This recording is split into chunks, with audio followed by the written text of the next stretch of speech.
सब मार्केट में ना जब लोग कोई इन्वेस्ट करता है, कोई भी पर्सन, एक नॉर्मल पर्सन की मैं बात कर लेता हूँ, सपोज वो किसी बाहर सिटी से आ रहा है, बिहार से आ रहा है या कहीं उत्तर प्रदेश के किसी भी जिले से वो आ रहा है।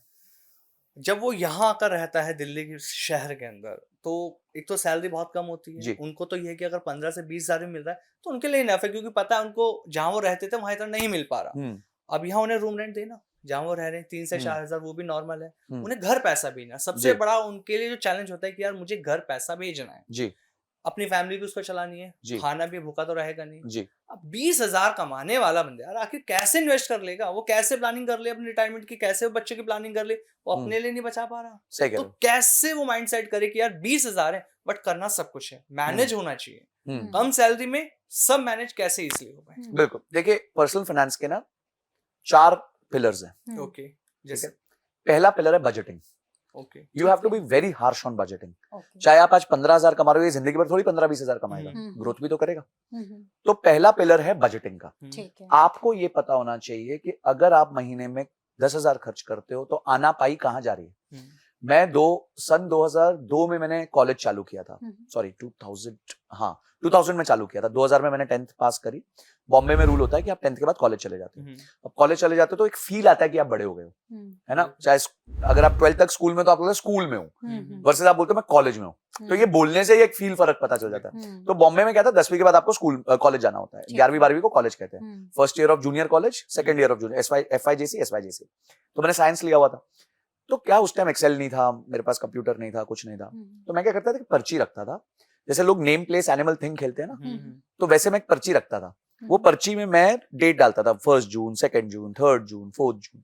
मेरे मेजर हेड्स क्या है, मैं बाहर खाना खाता हूँ, मैं कन्वेंस ऑटो पकड़ता हूँ, बस पकड़ता हूँ, या मैं दोस्तों के साथ जब बाहर जाता हूँ, कुछ भी करता हूँ, तो उसका मेरा खर्चा रोज का लिखा होता था। आज मेरे 52 रुपए खर्च हो गए, आज मेरे 25 रुपए खर्च हो गए, आज संडे था 1 रुपया खर्च नहीं हुआ, तो वो लिखा होता था।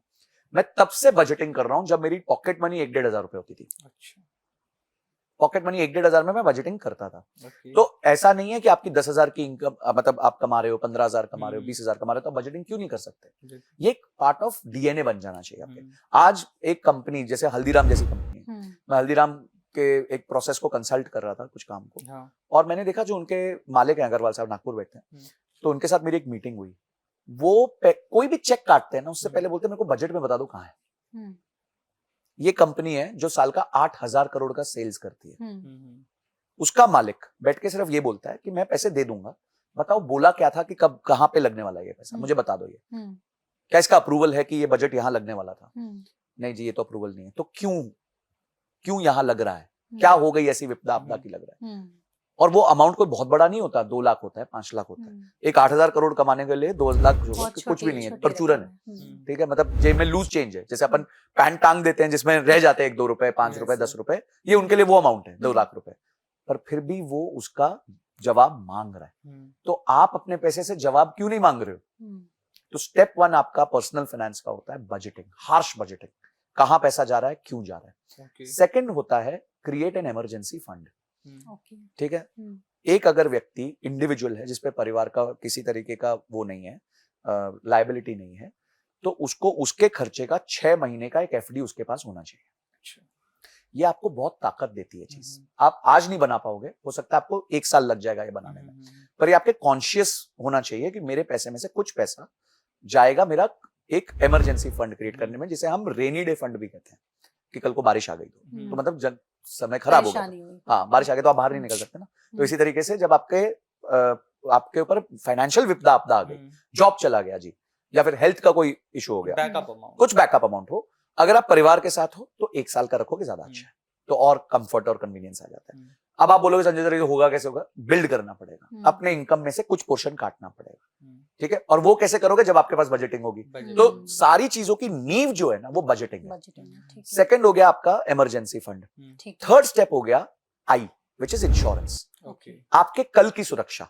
आपकी हेल्थ में प्रॉब्लम हो गई जी, कोई अगेन भगवान ना करे विपदा आपदा आ गई, आप मतलब आपके परिवारजन को छोड़ के चले गए, तो उनकी सिक्योरिटी के लिए तो आपको दोनों तरह के हेल्थ और लाइफ इंश्योरेंस लेनी है। इंश्योरेंस और इन्वेस्टमेंट को अलग कर दो, इंश्योरेंस इंश्योरेंस है, इन्वेस्टमेंट इन्वेस्टमेंट। बिल्कुल। ठीक है। तो ये जो प्लान चिपका जाते हैं ना संडे को आके सुबह सुबह इंश्योरेंस एजेंट्स कि ये ले लो, ये जीवन आनंद है, ये है LIC है, ये है, वो है, इसमें आपको आगे जाके इतना पैसा मिल जाएगा, यूनिट बिल्कुल नहीं लेना।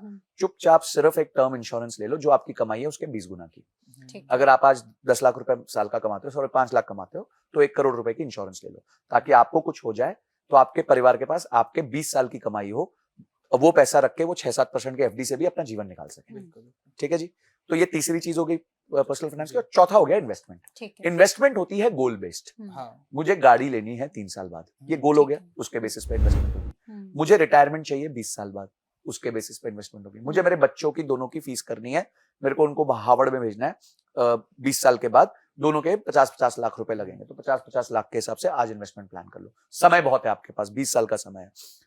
छोटा आपको 5 साल बाद घर का डाउन पेमेंट देना है, ठीक है, बेटी की शादी करनी है, तो ये आपके लाइफ इवेंट्स होते हैं, ठीक है। बड़े लाइफ इवेंट्स होते हैं। हर लाइफ इवेंट के लिए आप प्लान कर सकते हो। अगर आपका लाइफ इवेंट जल्दी आ रहा है तो उसके लिए हमारा एसेट एलोकेशन यानी पैसा कहां जाएगा वो अलग तरीके से जाएगा। ठीक है। ठीक है, सेफ एसेट्स में जाएगा, क्योंकि 3 ही साल है आपके पास। मार्केट ऊपर नीचे होगी तो आपकी सिक्योरिटी भी बहुत जरूरी है मेरे लिए। अगर ये समय 7-8 साल से ऊपर का है तो मैं थोड़ा रिस्क ले सकता हूँ, 20 साल से के आसपास का है तो ज्यादा रिस्क ले सकता हूँ। तो ये थॉट प्रोसेसेस है। बट आपका पर्सनल फाइनेंस का जर्नी चालू होता है बजटिंग से। जब आपको यही नहीं पता होगा कि आप हो कहां, तो आप ये कैसे डिसाइड करोगे आपको जाना कहां है।